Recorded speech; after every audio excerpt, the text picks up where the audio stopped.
Assalamualaikum warahmatullahi wabarakatuh. Hari ini hari Minggu tanggal 29 September 2024. Di sini kita belajar tentang perjuangan menghadapi ancaman disintegrasi bangsa. Oke, untuk kelas 12 pembelajaran sejarah Indonesia hari ini belajar kembali dengan Ibu. Mungkin teman-teman sudah mendengar ya, sudah sering mendengar, sudah pernah bertemu juga. Nama Ibu Herunisa Tamitiadi. Nah, teman-teman, hari ini kita belajar sedikit baca dan sharing tentang perjuangan menghadapi ancaman disintegrasi bangsa. Oke, sebelumnya Ibu mohon maaf jika dalam pengucapan, dalam apa ya, hafalan kata ada kesalahan dan sebagainya, karena hari ini Ibu kebetulan lagi kurang fit juga. Tapi kita sama-sama belajar ya, teman-teman. Oke, teman-teman semuanya selamat pagi menjelang siang. Mudah-mudahan anak-anakku semuanya disehatkan oleh Allah SWT, diberkahkan segalanya, dimudahkan dan dilancarkan segalanya. Oke, kita mulai perjuangan menghadapi ancaman disintegrasi bangsa.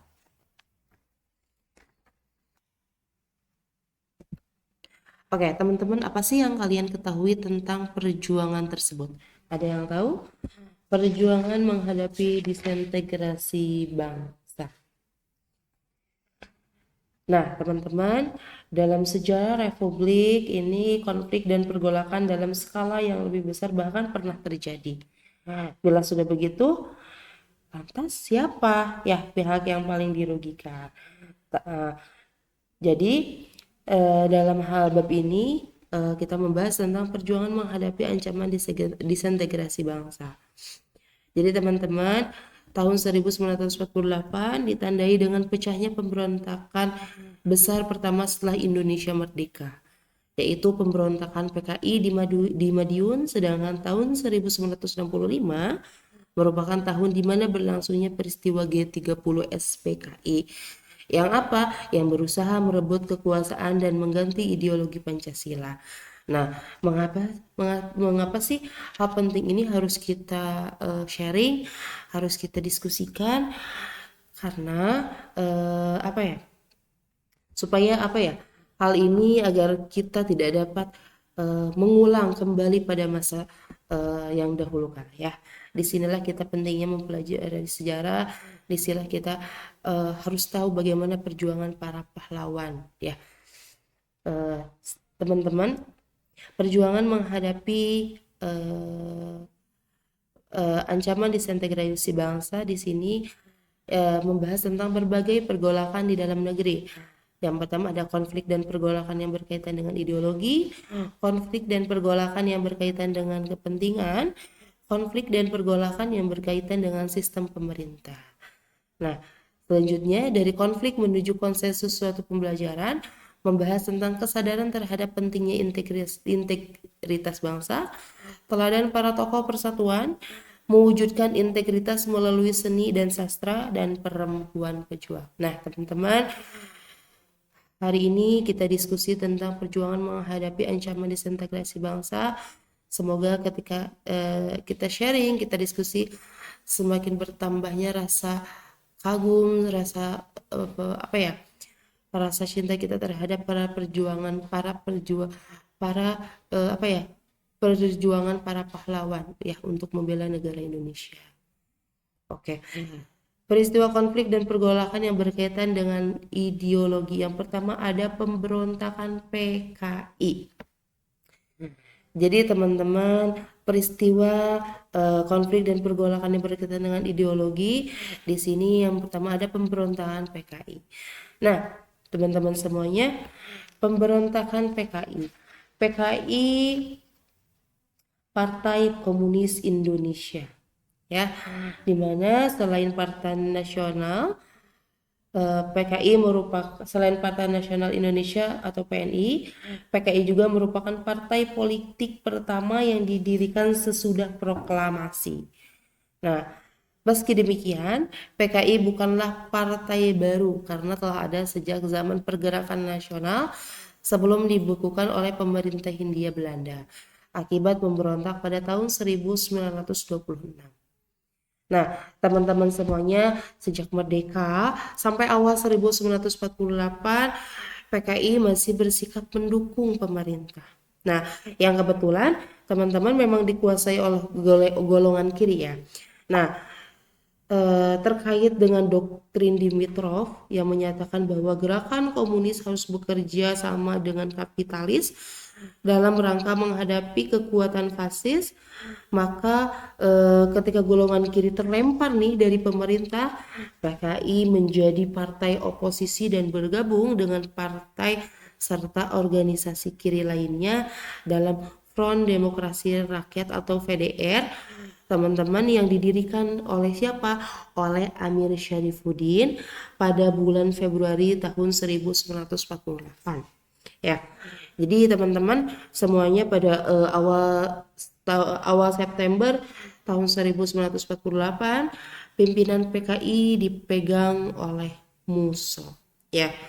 Nah, ia membawa berita pada saat itu, ia membawa berita bahwa doktrin Dimitrov telah diganti dengan doktrin Zhdanov, di mana komunis harus bekerja sama dengan nasionalis progresif untuk menghadapi golongan kapitalis borjuis. Ya.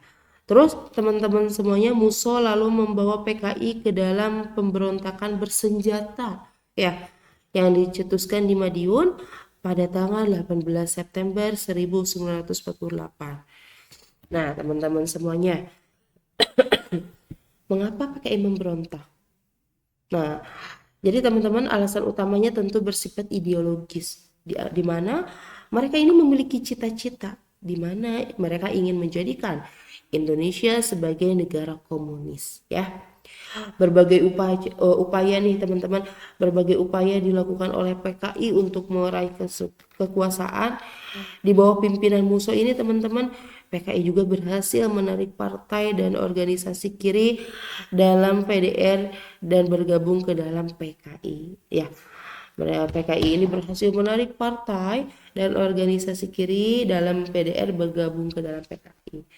Nah, partai ini lalu mendorong dilakukannya berbagai demonstrasi dan pemogokan kaum buruh dan petani, di mana sebagai kekuatan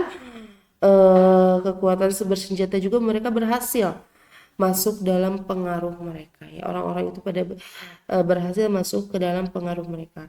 Nah, teman-teman, pada saat itu juga Musso juga kerap mengeluarkan pernyataan-pernyataan yang mengecam pemerintah dan membahayakan strategi diplomasi Indonesia ya, melawan diplomasi Indonesia melawan Belanda ya, yang ditengahi oleh Amerika Serikat. Nah, pernyataan Musso lebih menunjukkan keberpihakannya pada Uni Soviet yang komunis. Nah, teman-teman semuanya, pemerintah Indonesia ini telah melakukan upaya-upaya diplomasi dengan Musso. Ya, bahkan sampai mengikut sertakan tokoh-tokoh kiri yang lain. Yaitu siapa? Yaitu Tan Malaka. Untuk apa? Untuk meredam gerak ofensif PKI Musso. Namun kondisi politik sudah terlampaui panas ya, sehingga pada pertengahan September tahun 1948 pertempuran antara kekuatan-kekuatan bersenjata yang memihak PKI dengan TNI mulai meletus ya. Jadi teman-teman semuanya, PKI kemudian memusatkan kekuatannya di Madiun ya. Pada tanggal 18 September 1948 Musso memproklamirkan Republik Soviet Indonesia. Nah, kemudian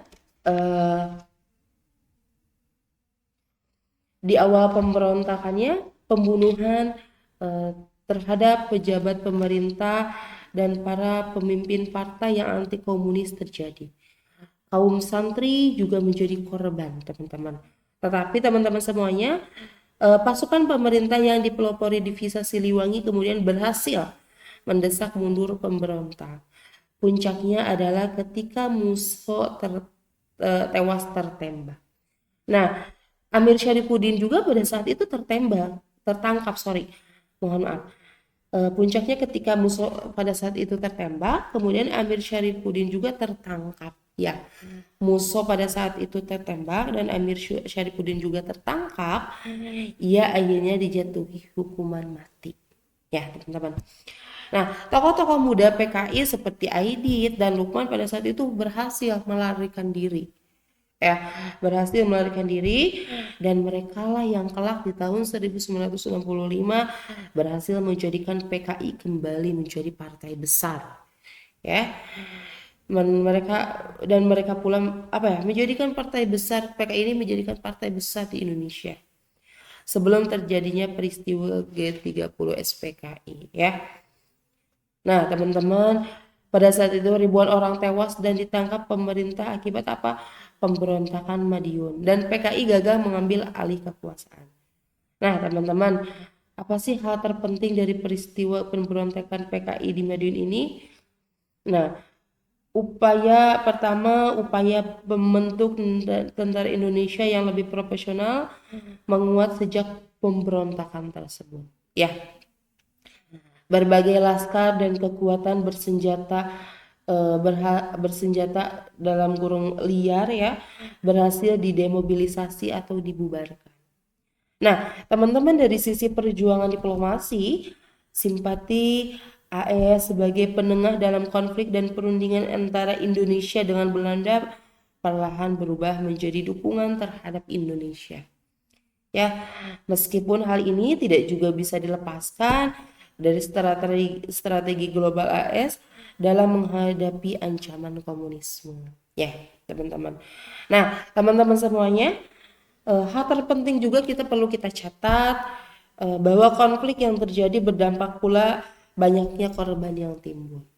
Ya, ketidakbersatuan bangsa Indonesia yang tampak dalam peristiwa ini juga dimanfaatkan oleh Belanda yang mengira Indonesia lemah. Nah, kemudian melancarkan agresi militernya yang kedua pada Desember tahun 1948. Nah, selanjutnya ada pemberontakan DITII ya, pemberontakan cikal bakal pemberontakan DI atau TII yang meluas di beberapa wilayah Indonesia bermula dari sebuah gerakan di Jawa Barat yang dipimpin oleh SM Kartosuwiryo. Nah, ia dulu adalah seorang tokoh Partai Sarekat Islam Indonesia. Nah, teman-teman, perjanjian Renville membuka peluang bagi Kartosuwiryo untuk lebih mendekatkan cita-cita lamanya untuk mendirikan negara Islam. Nah, salah satu keputusan Renville adalah pasukan Republik Indonesia dari daerah-daerah yang berada di dalam garis Fanmuk harus pindah ke daerah yang dikuasai RI. Nah, divisi Siliwangi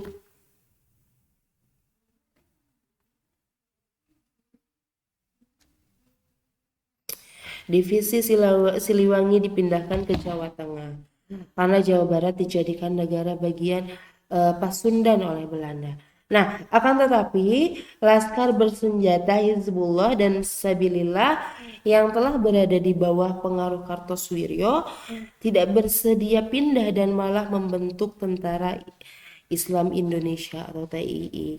Nah, vakum kosongnya kekuasaan RI di Jawa Barat segera dimanfaatkan Kartosuwiryo.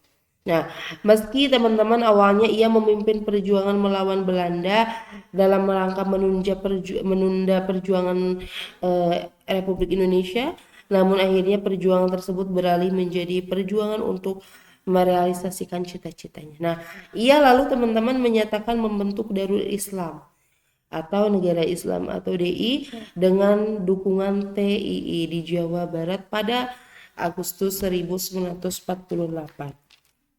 Nah, teman-teman semuanya,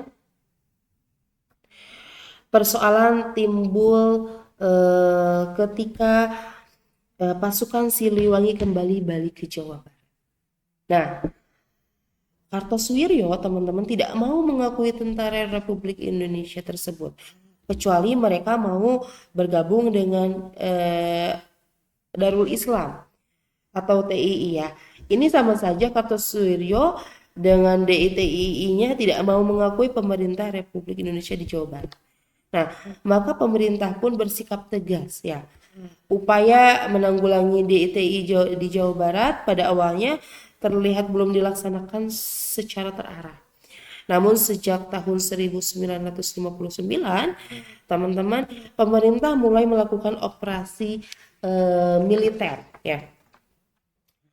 Operasi terpadu atau pagar betis digelar, di mana teman-teman tentara pemerintah menyertakan juga masyarakat untuk mengepung tempat-tempat pasukan DI atau TII berada. Tujuan taktik ini adalah untuk apa? Untuk mempersempit ruang gerak dan memotong arus perbekalan pasukan lawan. Selain itu, teman-teman, diadakan pula operasi tempur dengan sasaran langsung basis-basis pasukan DI atau TII. Nah, anak-anak semuanya, melalui operasi ini pula Kartosuwiryo ini berhasil ditangkap pada tahun 1962. Ia lalu dijatuhi hukuman mati. Nah, yang menandai pula berakhirnya pemberontakan DI atau TII Kartosuwiryo. Nah, di Jawa Tengah awal kasusnya juga mirip, di mana akibat persetujuan Renville daerah Pekalongan, Brebes, Tegal ditinggalkan TNI atau Tentara Nasional Indonesia dan aparat pemerintah. Terjadi kevakuman di wilayah ini dan Amir Fattah beserta pasukan Hizbullah yang tidak mau di TNI-kan segera mengambil alih. Nah, saat pasukan TNI kemudian balik kembali ke wilayah tersebut, teman-teman, setelah Belanda melakukan agresi militernya yang kedua, sebenarnya telah terjadi kesepakatan tentara Amir Fattah dan pasukannya dengan TNI. Amir Fattah, teman-teman, bahkan diangkat sebagai koordinator pasukan di daerah operasi Tegal dan Brebes. Namun terjadi ketegangan nih karena berbagai persoalan antara pasukan Amir Fattah dengan TNI sering timbul kembali. Nah, anak-anakku semuanya, Amir Fattah pun semakin berubah pikiran setelah utusan Kartosuwiryo datang menemuinya lalu mengangkatnya sebagai Panglima TII Jawa Tengah. Ya, ia bahkan kemudian ikut memproklamirkan berdirinya negara Islam di Jawa Tengah. Nah, sejak saat itu terjadi kekacauan dan konflik terbuka antara pasukan Amir Fattah dengan pasukan TNI.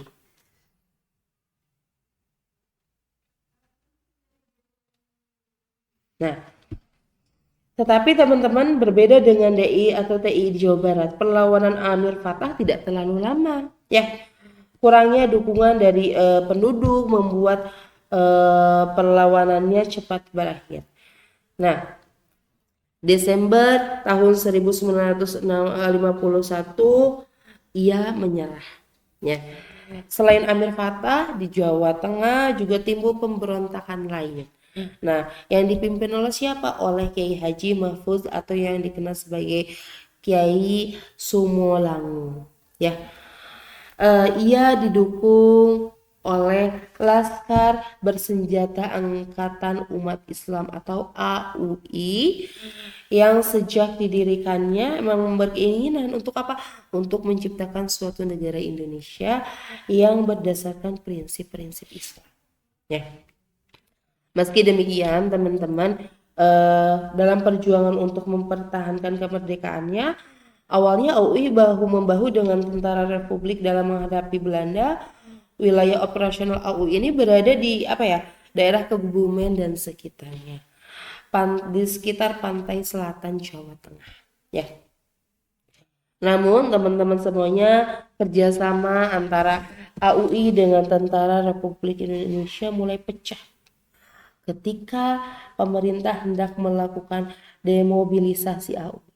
Nah, ajakan pemerintah untuk berunding ditolak Kiai Sumolangu.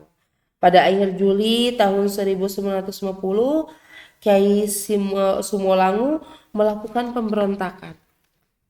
Nah, sesudah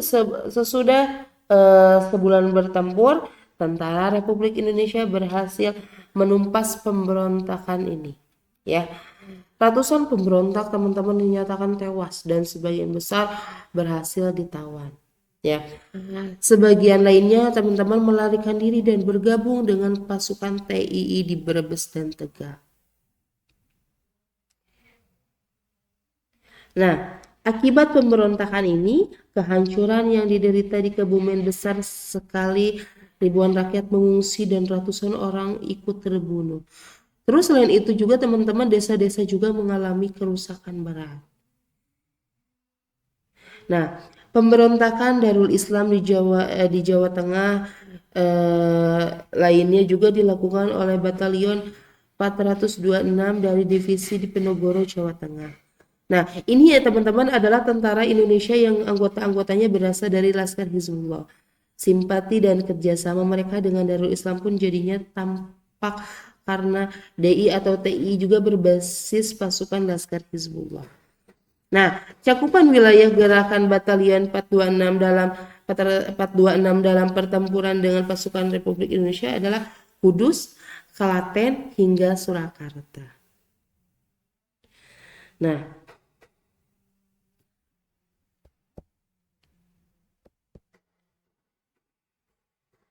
lantas walaupun dianggap kuat dan membahayakan, namun hanya dalam beberapa bulan saja pemberontakan Batalion 426 ini juga berhasil ditumpas.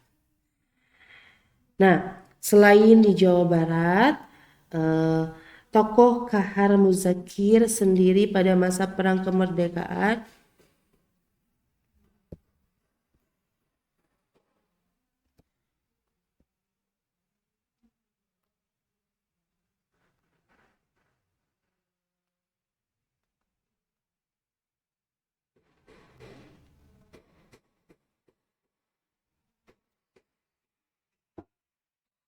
teman-teman maaf, selain di Jawa Barat dan Jawa Tengah, pemberontakan DI atau II terjadi pula di Sulawesi Selatan di bawah pimpinan Letnan Kolonel Kahar Muzakir.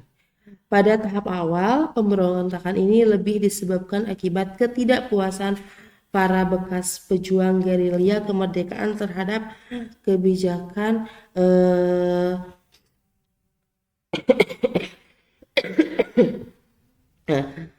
Pemberontakan ini lebih disebabkan akibat ketidakpuasan para bekas pejuang gerilya kemerdekaan terhadap kebijakan pemerintah dalam membentuk tentara Republik dan demobilisasi yang dilakukan di Sulawesi Selatan. Nah, namun beberapa tahun kemudian teman-teman pemberontakan malah beralih dengan bergabungnya mereka ke dalam DI atau TII Kartosuwiryo.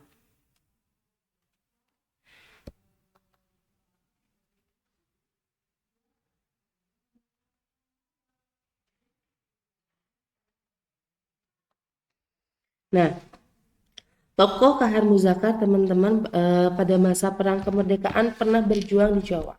Bahkan menjadi komandan komando grup Sulawesi Selatan yang bermarkas di Yogyakarta. Nah, setelah pengakuan kedaulatan tahun 1949, ia lalu ditugaskan ke daerah asalnya untuk membantu menyelesaikan persoalan tentang Komando Gerilya Sulawesi Selatan. Nah, KGSS dibentuk sewaktu Perang Kemerdekaan dan berkekuatan 16 batalion atau 1 divisi. Nah, teman-teman pemerintah ingin agar kesatuan ini dibubarkan lebih dahulu untuk kemudian dilakukan reorganisasi tentara kembali. Nah, semua itu dalam rangka penataan ketentaraan, ya. Namun anggota KGSS menolaknya. Nah, begitu tiba Kahar Muzakir, teman-teman diangkat oleh Panglima Tentara Indonesia Timur menjadi koordinator KGSS agar mudah menyelesaikan persoalan. Namun, Kahar Muzakir malah menuntut kepada panglimanya agar KGSS bukan dibubarkan, melainkan minta agar seluruh anggota KGSS dijadikan tentara dengan nama Brigade Hasanuddin.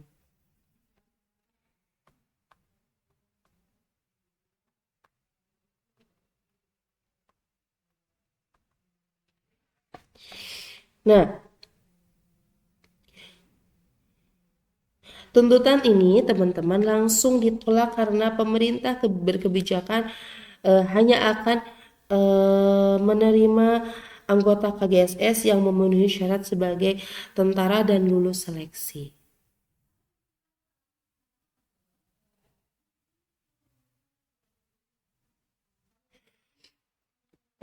Terus teman-teman, Kahar Muzakar tidak menerima kebijakan ini dan memilih berontak, diikuti oleh pasukan dan mengikutinya.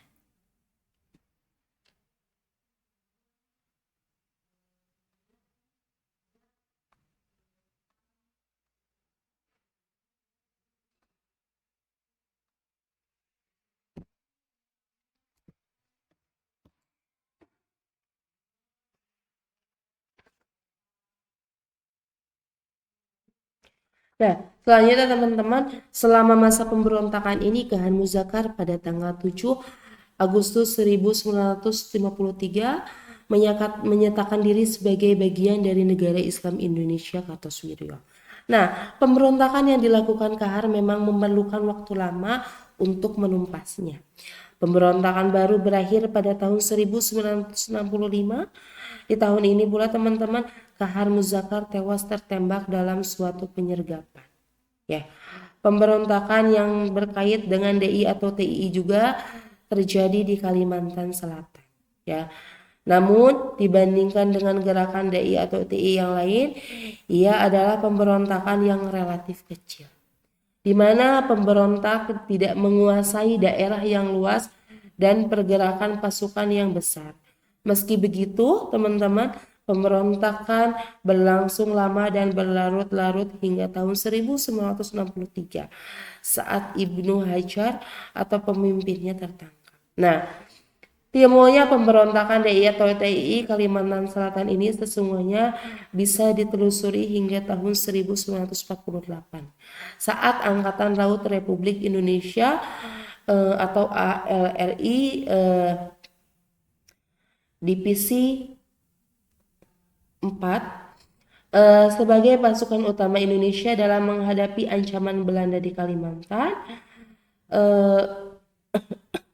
Selatan, teman-teman, telah tumbuh menjadi tentara yang kuat dan berpengaruh di wilayah tersebut. Nah, namun ketika penataan ketentaraan mulai dilakukan di Kalimantan Selatan oleh pemerintah pusat di Jawa, tidak sedikit anggota ALRI Divisi 4 yang merasa kecewa. Karena apa?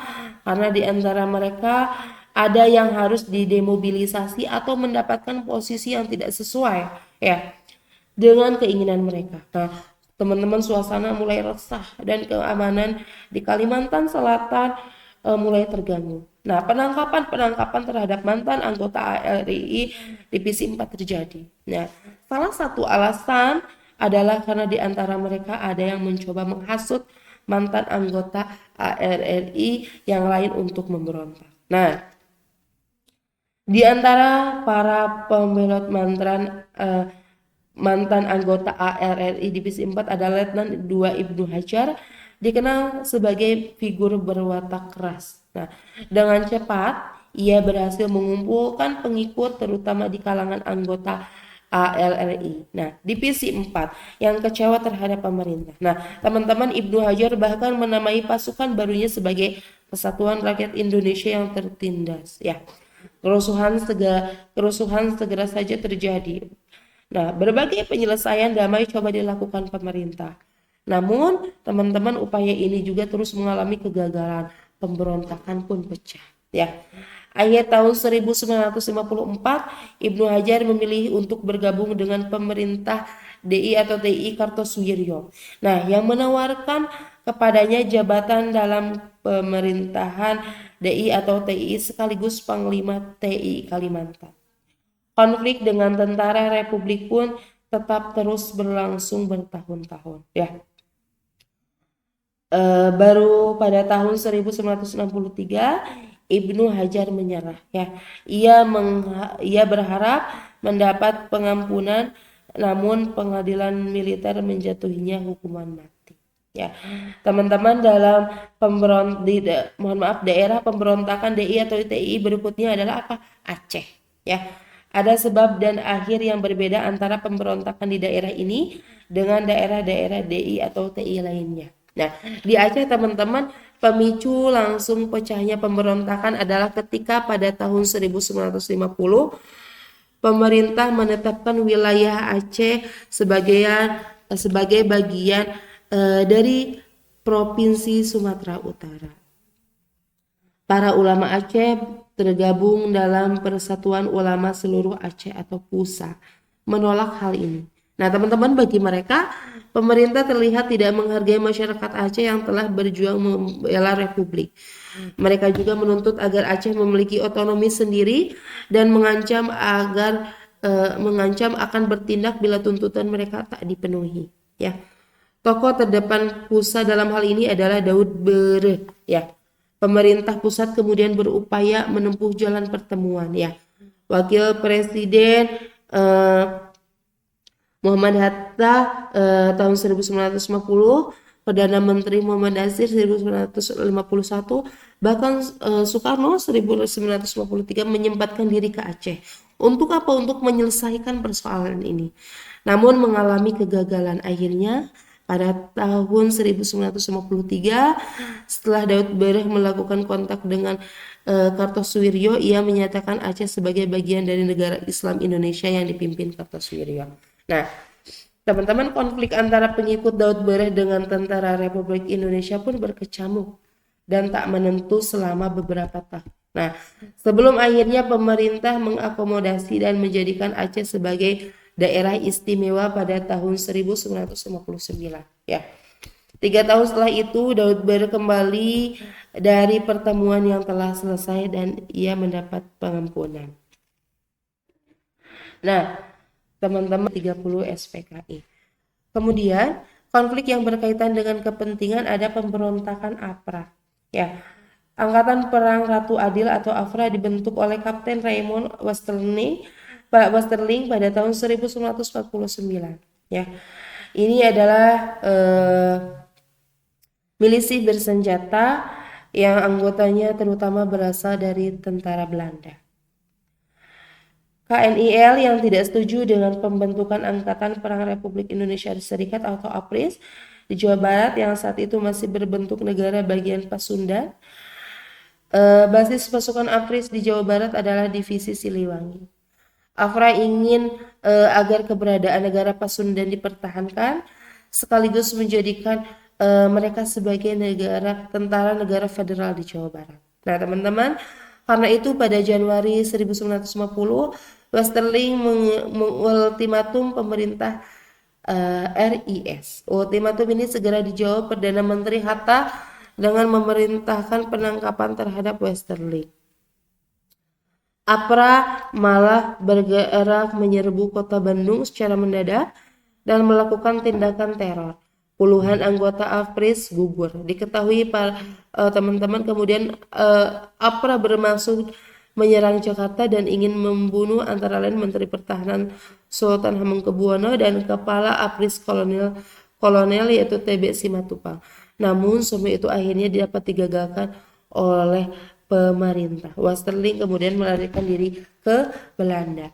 Kemudian ada peristiwa Andi Aziz. Ya, peristiwa Andi Aziz, teman-teman, seperti halnya pemberontakan APRA di Bandung, peristiwa Andi Aziz berawal dari tuntutan Kapten Andi Aziz dan pasukannya yang berasal dari KNIL atau pasukan Belanda di Indonesia. Nah,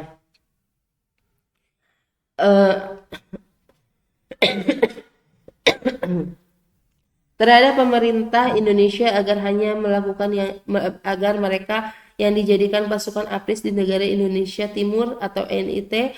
Nah, teman-teman, akhirnya tentara Indonesia benar-benar didatangkan ke Sulawesi Selatan dengan tujuan untuk memelihara keamanan. Ya, dengan tujuan memelihara keamanan.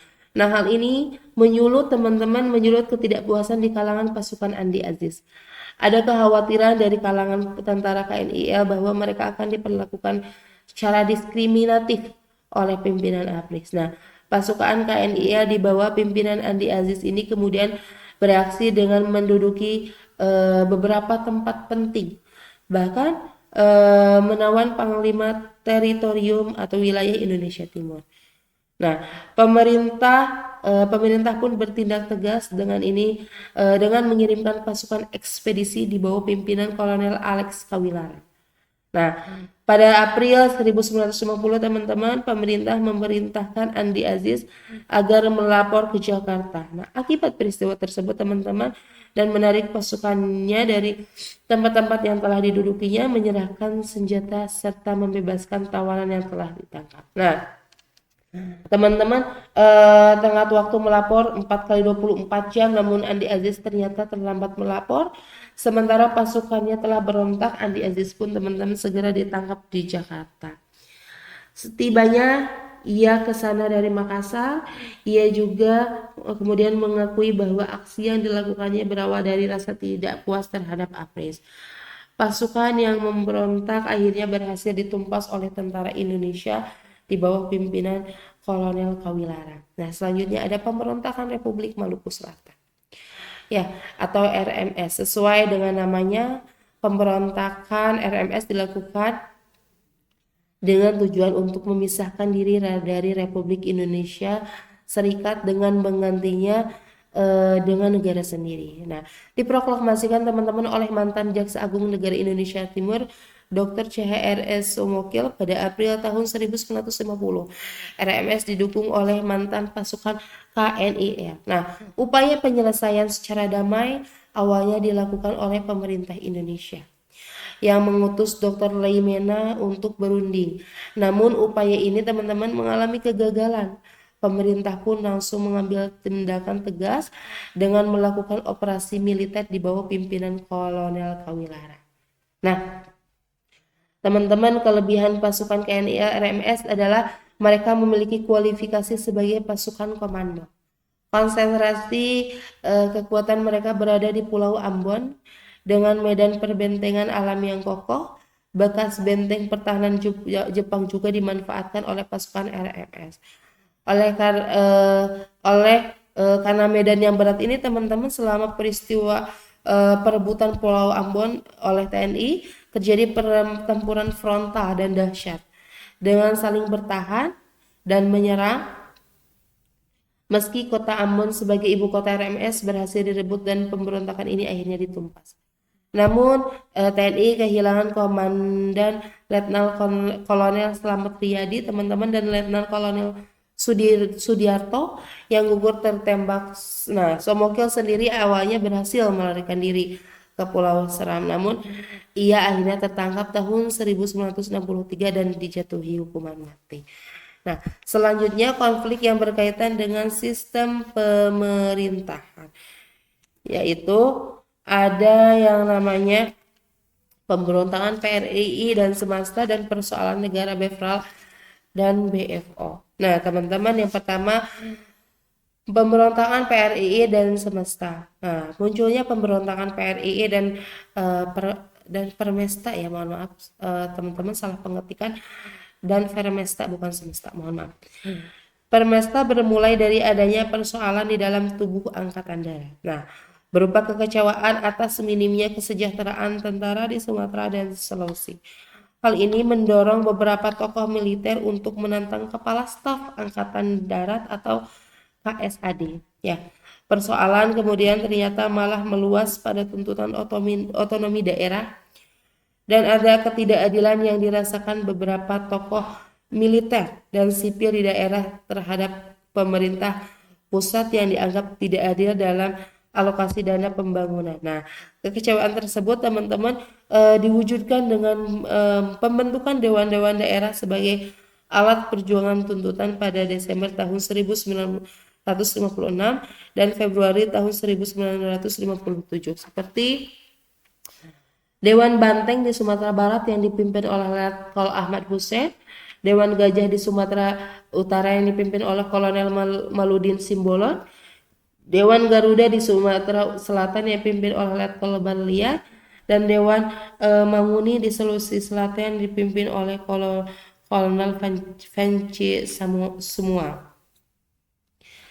Nah, teman-teman, dewan-dewan ini bahkan kemudian mengambil alih kekuasaan pemerintah daerah di wilayah masing-masing.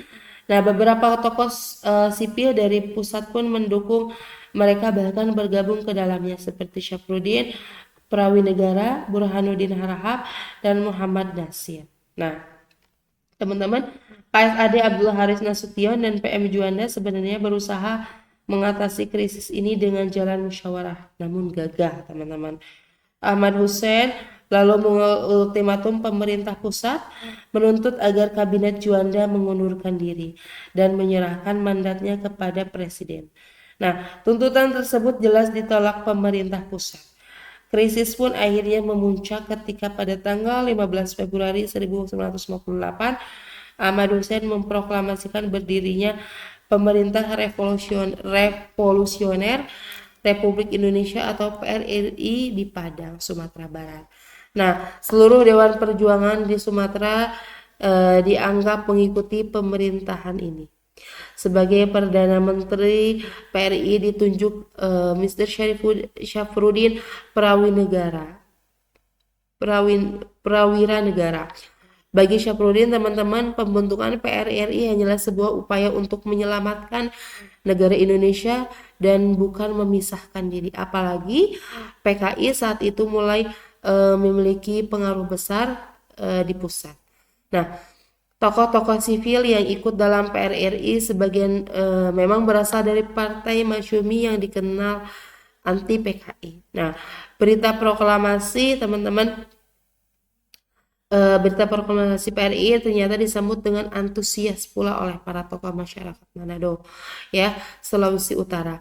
Nah, kegagalan musyawarah dengan pemerintah menjadikan mereka mendukung PRRI, ya, mendeklarasikan permesta sekaligus memutuskan hubungan dengan pemerintah pusat atau kabinet Juanda.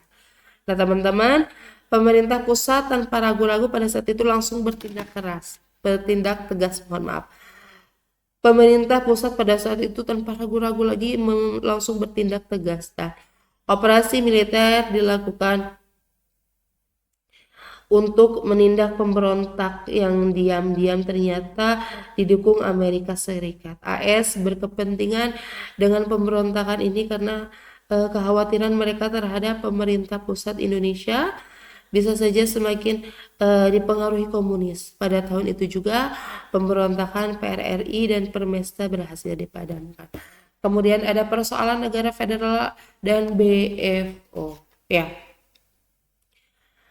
di sini Joint Comes for Federal Overlay atau yang disebut BFO adalah sebuah komite yang didirikan oleh Belanda pada 7 Juli 1948 di Bandung.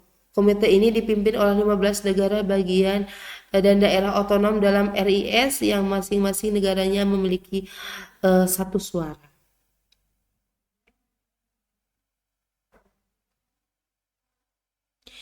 Nah, teman-teman, BFO mau tidak mau menimbulkan potensi perpecahan di kalangan bangsa Indonesia sendiri setelah kemerdekaan.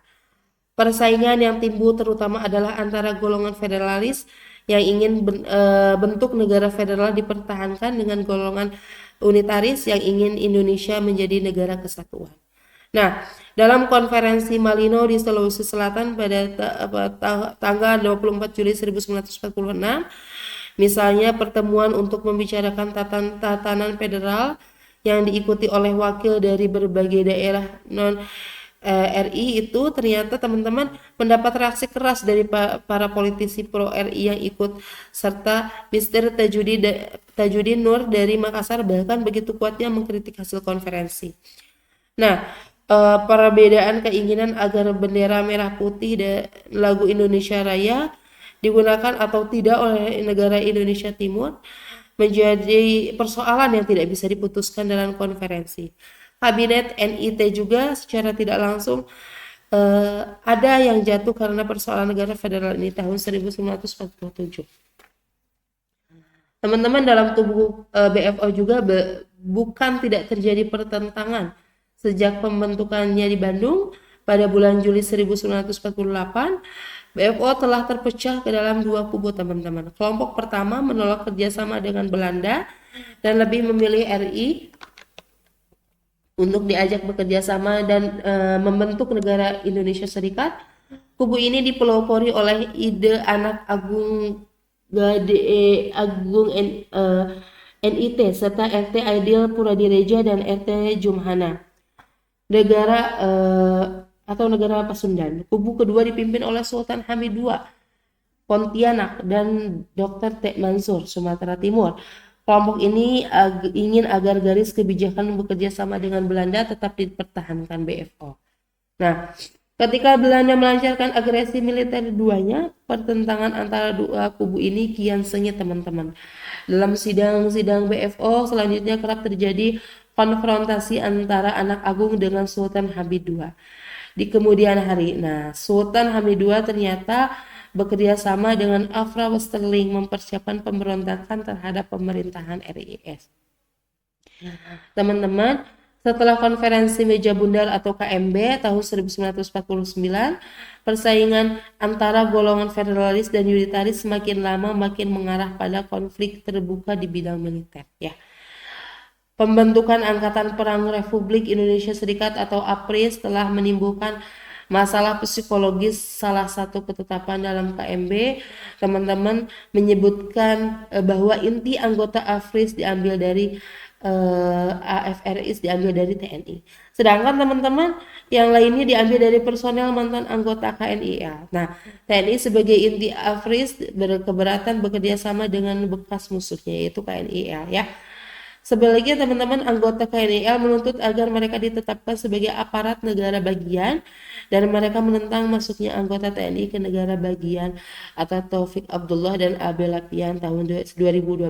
Nah, di sini tadi ke teman-teman sebaliknya anggota KNIL juga menuntut agar mereka ditetapkan sebagai aparat negara bagian dan mereka menentang masuknya anggota TNI ke negara bagian. Nah, di sini dalam dikutip oleh Taufik Abdullah dan Abel Lapian tahun 2012. Nah, kasus Afra Westerling dan mantan pasukan KNIA teman-teman Andi Aziz sebagaimana telah dibahas sebelumnya adalah cerminan dari pertentangan ini. Nah, namun selain pergolakan yang mengarah pada perpecahan, teman-teman, pergolakan bernuansa positif bagi persatuan bangsa juga terjadi. Nah, hal ini terlihat ketika negara-negara bagian yang keberadaannya ingin dipertahankan setelah KMB harus berhadapan dengan tuntutan rakyat yang ingin agar negara bagian tersebut bergabung ke RI atau Republik Indonesia.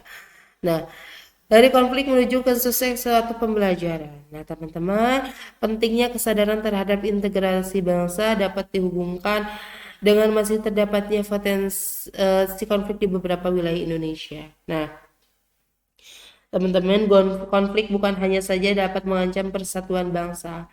Kita juga harus menyadari bahwa betapa konflik yang terjadi dapat menimbulkan banyak korban dan kerugian. Nah, sejarah telah memberitahu kita bagaimana pemberontakan yang pernah terjadi selama masa tahun 1948 hingga tahun 1965 telah menewaskan banyak sekali korban manusia. Ribuan rakyat mengungsi dan berbagai tempat pemukiman mengalami kerusakan berat teman-teman.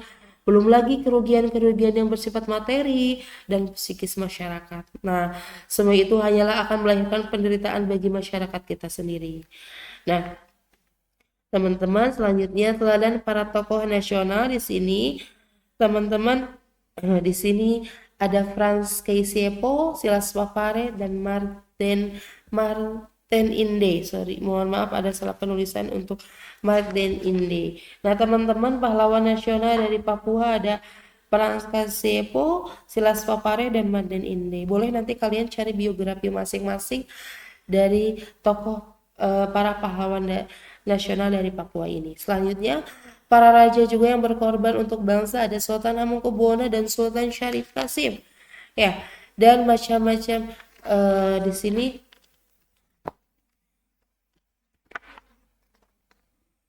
mewujudkan integrasi melalui seni dan sastra. Ada Ismail Marzuki, ya, Ismail Marzuki. Nah, dan perempuan pejuang juga ada Opu Daeng Risaju. Nanti boleh teman-teman dari para tokoh pahlawan tersebut nanti teman-teman bisa cari biografinya untuk memperoleh info-info dan mengetahui para pahlawan nasional tersebut. Nah, oke, teman-teman, alhamdulillah pembelajaran ini telah selesai. Evaluasi pembelajaran, teman-teman. Nomor pertama, jelaskan latar belakang terjadinya pemberontakan PKI. Terus, tulislah contoh konflik di Indonesia yang terkait dengan vested interest. Kemudian, mengapa pemberontakan DIY atau TII terjadi? Bagaimana latar belakang permasalahan tersebut? 4. Tulislah 3 hikmah yang bisa diambil dari pergolakan yang pernah terjadi di Indonesia. Dan tulislah salah satu biografi dari para tokoh persatuan. Nah, tadi sudah Ibu jelaskan ada beberapa para tokoh persatuan, tokoh persatuan pahlawan nasional. Mau siapapun itu, teman-teman boleh nanti kalian tulis biografinya. Oke, teman-teman, bila ada info yang kurang, kayaknya kurang nih, misalkan nanti boleh teman-teman cari di internet atau di sumber-sumber lainnya, mau di internet, mau di buku, mau di artikel yang emang sangat lengkap ya. Ibu mohon maaf bila ada kesalahpahaman dalam apa ya, dalam mengungkapkannya, dalam sharingnya, dalam diskusinya, bila ada kata-kata yang salah dan pelafalan kata juga yang salah, Ibu mohon dimaafkan. Terima kasih untuk waktunya. Selamat siang. Jaga kesehatan. Assalamualaikum warahmatullahi wabarakatuh.